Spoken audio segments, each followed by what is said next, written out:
The Inventory of Regrets. Eleanor sat at her antique mahogany desk, a worn, leather-bound journal open before her. Tonight was the night.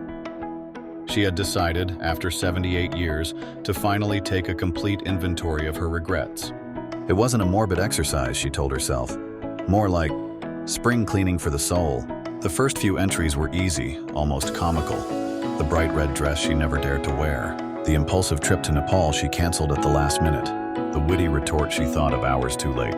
But as she delved deeper, the ink on the pages seemed to darken, the weight of her omissions growing heavier. The whispered, "I love you," she held back from Daniel, fearing rejection, only to watch him marry another. The promising career path she abandoned to care for her ailing mother, a decision she never truly regretted, but often wondered about.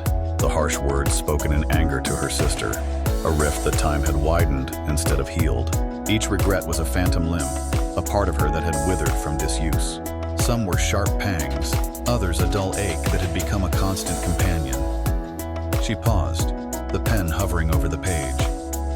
There was one regret she had always pushed to the furthest corner of her mind, a heavy, shadowed thing. Years ago, a young, talented artist had sought her mentorship. Eleanor, consumed by her own ambitions and insecurities, had been dismissive, her criticism sharp and discouraging. She had seen the light in his eyes dim, the spark of his creativity flicker and die. She had heard years later that he had given up art entirely. The guilt, a cold stone in her chest, finally found its way onto the page.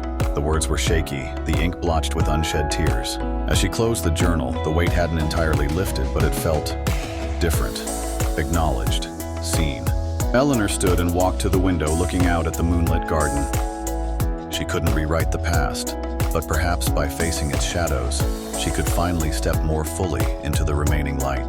The inventory of regrets wasn't an ending, but a new beginning, a quiet acceptance of the imperfect tapestry of her life.